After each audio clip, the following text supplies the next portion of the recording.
मनुष्य पृथ्वी के वर्तमान निवासी हैं, लेकिन लाखों साल पहले डायनासोर ग्रह पर रहते थे। वैज्ञानिकों का दावा है कि वे अंतरिक्ष से आए एक विशाल क्षुद्रग्रह द्वारा नष्ट हो गए थे।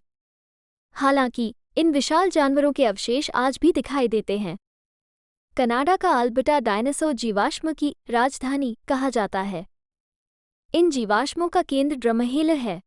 क्षेत्र की प्रकृति के कारण डायनासोर की हड्डियां अक्सर जमीन से उभरी हुई देखी जा सकती हैं।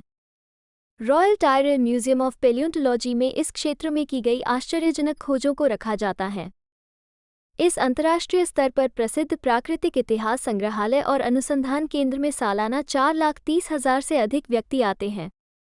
रॉयल टायरल के जीवाश्म विज्ञानी डॉक्टर जिम गार्डनर का दावा है कि इस स्थान पर जीवाश्मों की प्रचुरता को इसकी 75 मिलियन वर्ष पुरानी आयु के लिए जिम्मेदार ठहराया जा सकता है।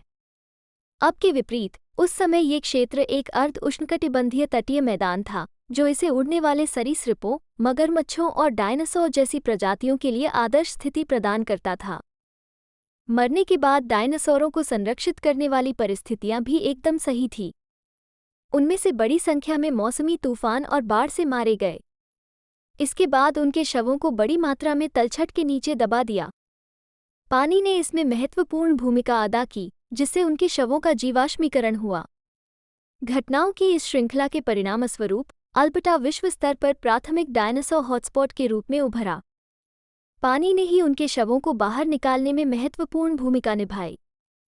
25,000 से 40,000 साल पहले हिमयुग के दौरान अधिकांश युवा तलछटी चट्टानें बर्फ की मोटी चादरों से ढकी हुई थीं। फिर जैसे जैसे तापमान बढ़ा, 1 किलोमीटर से अधिक मोटे ग्लेशियर पिघल गए और पानी की धाराएं उभरने लगीं, जिससे नई नदियां और घाटियां बन गईं। गार्डनर ने कहा, इस प्रक्रिया से चट्टानों के अंदर डायनासोर के जीवाश्म का पता चला। हर साल कटाव के कारण कुछ मिलीमीटर चट्टान नष्ट हो जाती है और नए जीवाश्म मिलते रहते हैं। रॉयल टायरल संग्रहालय द्वारा रखे गए 3 मिलियन से अधिक नमूनों में से 1% से भी कम सार्वजनिक प्रदर्शन के लिए हैं।